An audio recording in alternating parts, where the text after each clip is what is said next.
Welcome to the Transformative Principal podcast, where we learn how to be an amazing educational leader. I am your host, Jethro Jones. Are you ready to be a transformative principal? I'm looking for about 10 people who are ready to do what it takes to lead with integrity, find balance, and take your school to the next level. If you're looking to improve your leadership in a measurable way, go to transformativeprincipal.org/mastermind to see if you qualify to join a group of like-minded people who are ready to be the best principals in the country. Welcome to Transformative Principal. I am so excited to have Adam Pisoni on the program today. Man, he is awesome. You're going to love it. We're going to talk about master scheduling, which is like the bane of every principal's existence, and how he is working to fix that. So I hope you enjoy it. And if you have not yet, tomorrow is the launch of the Transformative Leadership Summit. So please make sure you sign up for that at transformativeleadershipsummit.com. And I would love to have you be part of that. That would be fantastic. And it is going to be an amazing conference. You are going to love it. So transformativeleadershipsummit.com. Make sure you check that out. And go ahead and get the all access pass while you're there. It's still the discounted price. So I would definitely do that if I were you, because there's a lot of awesome, great extras with that. So thanks so much and enjoy this interview with Adam Pisoni. Welcome to Transformative Principal. I am very excited to be speaking with Adam Pisoni, who, I hope I said that right. I didn't even ask you. Close enough. Pisoni. Did I? Pisoni. Excuse me. All right. Adam Pisoni. Thank you. And I apologize for my first mistake. I'm sure there will be more. So he is the co-founder, formerly, and CTO of Yammer, which if you're a Microsoft Office 365 school, then you probably have that turned on. I know we do in my district. But now he is moved into education and starting with Able Schools, which is a school scheduling software. And all of the principals' ears just peaked up because school scheduling is a nightmare, Adam, as I am sure you know. So let's talk first a little bit about your background. Just tell me a little bit more about how you got into doing Yammer and then how you decided to go into the ed tech market. Well, sure. I've been doing startups since 1995, I guess, when I had my first web development company that ran to 2001 and kind of bounced between startups. And then through set of circumstances, I ended up meeting up with David Sachs, who was the founder of a company before Yammer called Genie, and before that, he was the COO of PayPal.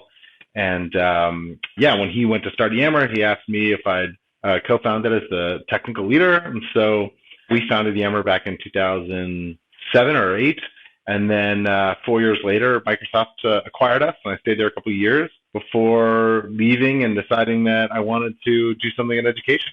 And so why education? Why education? Well, my personal K-12 experience wasn't that positive, even though I'm a lifelong learner that loves to learn. And I just really, at the time even, had a sense that it really mattered where you went to school as to whether you were going to have a positive experience or not. And mine wasn't that positive. And that frustrated me. I saw other kids in other public schools even that were just significantly better than mine. And I could see what an impact that would have on people's access to opportunity in future. So even though I didn't go back in education, I went to technology, I think it was something that was in the back of my head that I really wanted to figure out how to make education better and also more equitable. So that people, had more equitable access to opportunity. That is so important. I went to 5 different elementary schools and 3 different high schools and spent 1 year in a junior high. And moving around a whole bunch and going to all those different schools, I felt the same way. And that's a large reason why I'm in education is because I didn't think that I had a very good experience either. And so, as a principal now, my goal is that no matter how long kids are in my school, they need to have the best experience they possibly can because I can control some of that. And so I'm working hard for similar reasons as you, as I didn't feel like I had what I really needed. And so now you're in the industry and you are solving a problem that nobody outside of education understands and very few people inside of education understand, and that is school scheduling. So talk a little bit about how you found out about this problem that you seem to understand very well because your software seems to answer the problems very clearly. How did you know that this was a problem, and how did you come to recognize this was something that you could help with? Yeah, I mean, after I left Yammer and decided to give back a little more and felt very, fortunate for the experiences I had and the things that I had learned.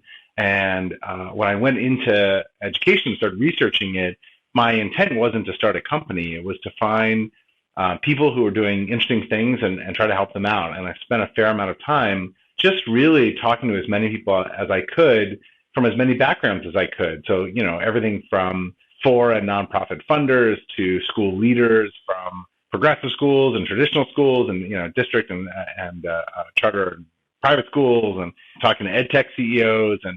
And what I became really interested in was this idea that, schools that we've got this set of progressive schools today, a very small number that are doing some pretty amazing things. And yet that's a small number. And my goal was really about equity and like, how do we have a better school for most kids? And so instead of asking what's possible in school, I began to wonder, what prevents traditional schools from iterating and from improving in larger ways. And one of the things I discovered right away is that, any school can implement ed tech or curriculum software in the classrooms. That's clearly not the difference between a really good school and a not good school.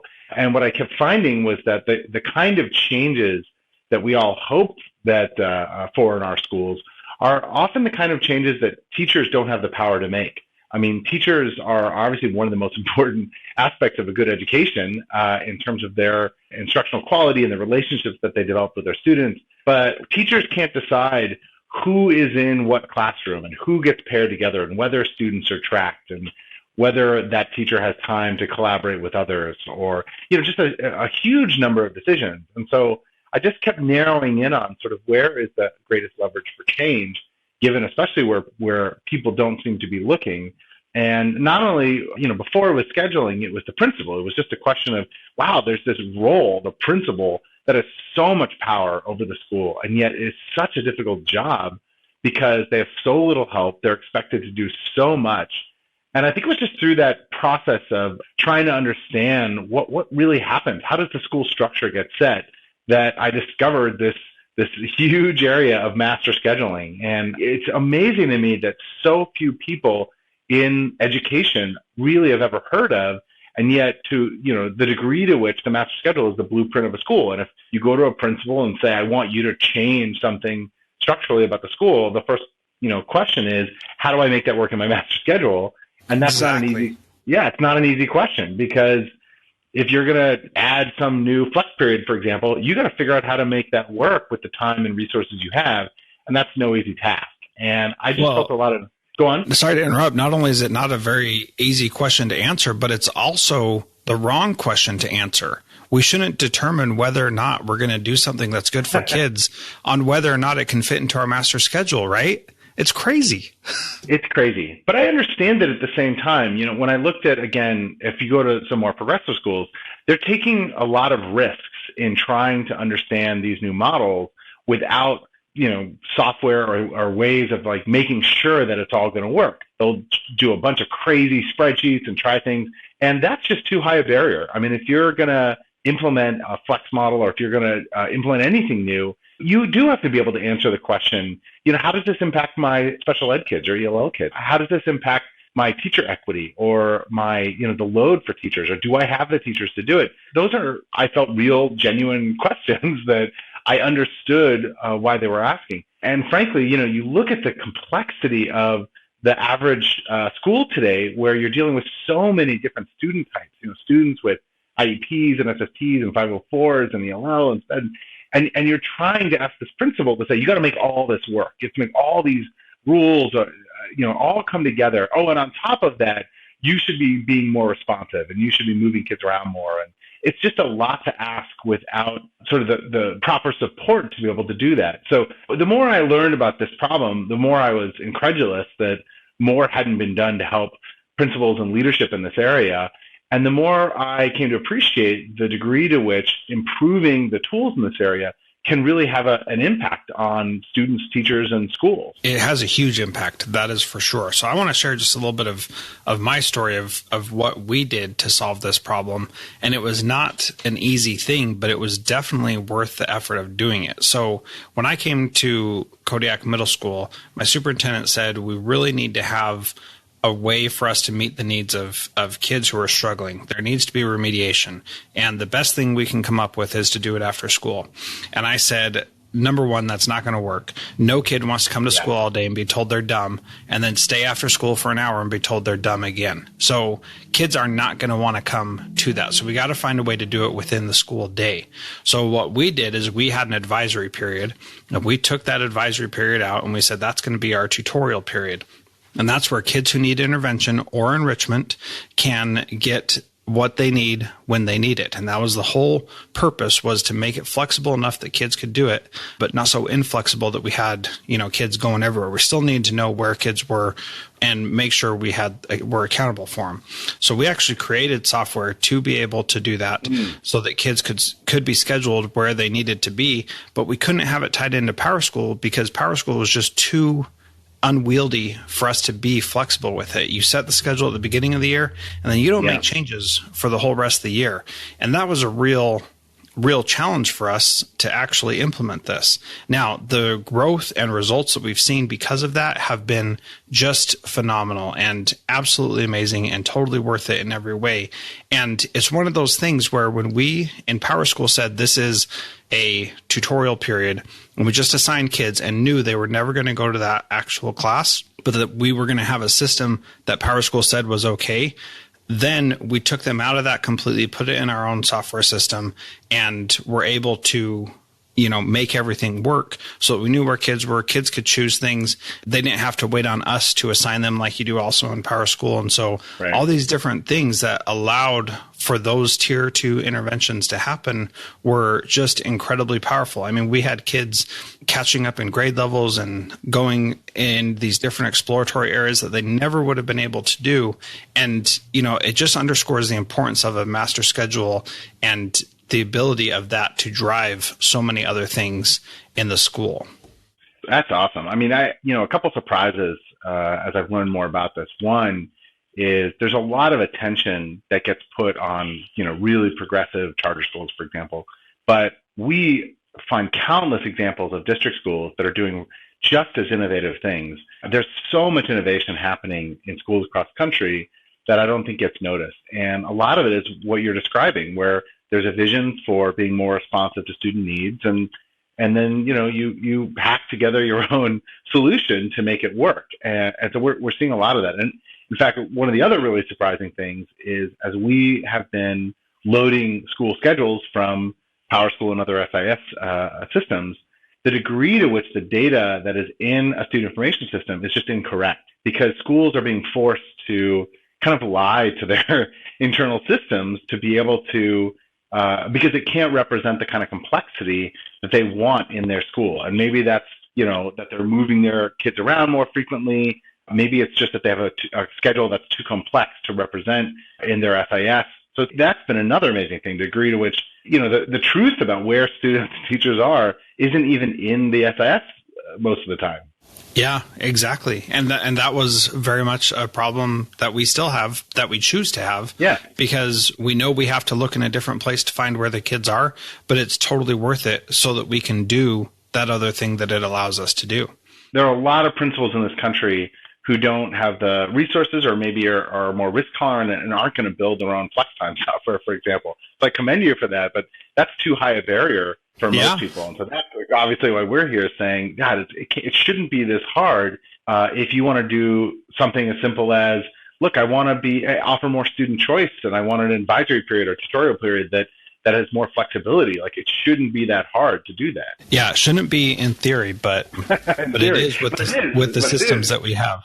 Yeah. So talk a little bit about Able and what that allows for us to do. We keep hinting around it, but let's actually get into it and talk about what it actually does.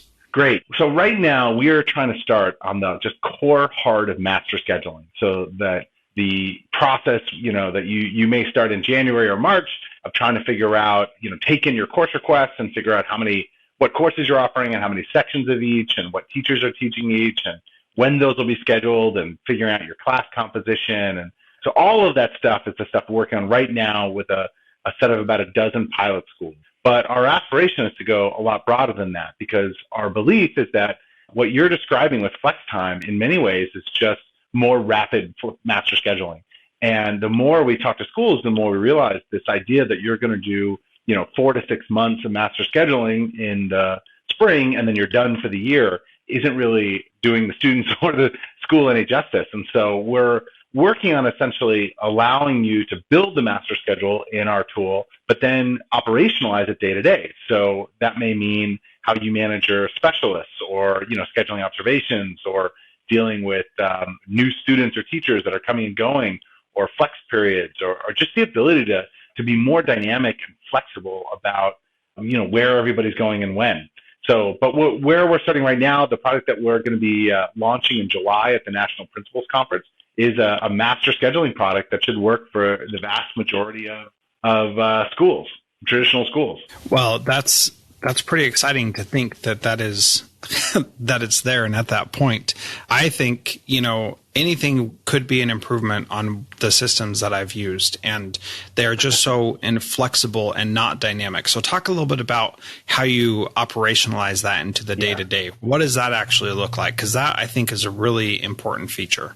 Sure. Well, even backing up a step, because, in terms of what makes a system like this dynamic or flexible, in looking at what was happening in schools, our partner schools and other schools, it's very obvious that there are multiple steps of this process that today are being done totally disconnected.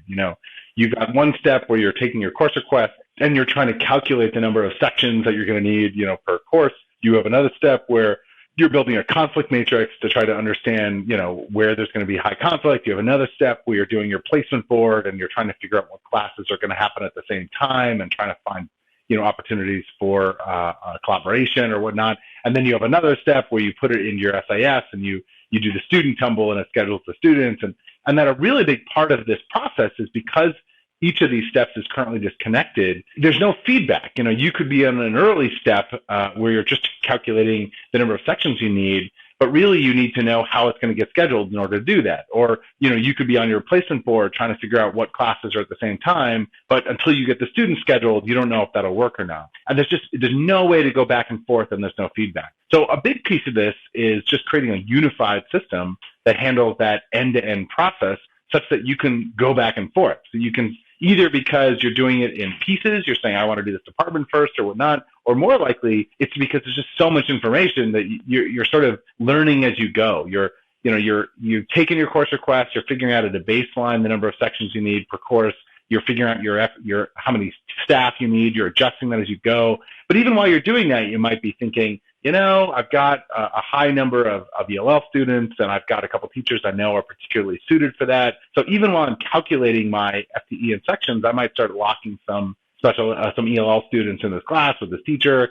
And then when you get to the placement board, it's all there, and you can start moving things around, clicking in, saying, oh, I know I made the decision, but I'm going to move this teacher here, or I'm going to swap these teachers, or I want to create a PLC period that has these 3 teachers locked in. And when I move it around, I want them all locked in. And I want to bring up different teachers at a time and compare their schedules and see what's possible. And I want to schedule students while that's happening and see what the conflicts will be while I'm moving things around. So I don't have to build the placement board only to have my SAS tell me that only 60% of the students could get scheduled. So just from a one-stop shop sort of flexibility standpoint, having all the data in one place where you can literally jump around and say, okay, I want to place this English, 1 section, but look, there's a bunch of conflicts that'll be in this. Okay, can I look at those conflicts? Oh, it's this student, they have these other course requests. I can move them to a different class. You can do it all at the same time. So that's just in the master scheduling. On the day-to-day side, what it means.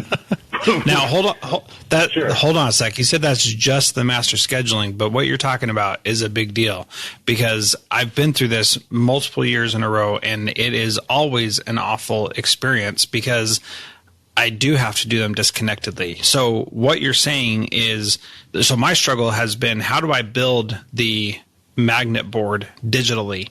And that's cool.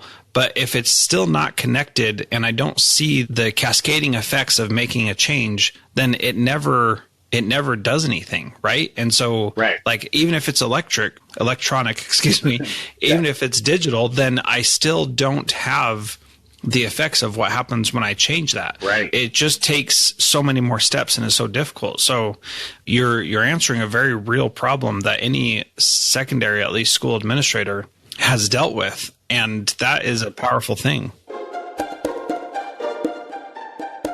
Now, I don't know if you get excited about master scheduling, but being able to have something that works how he's describing is very exciting.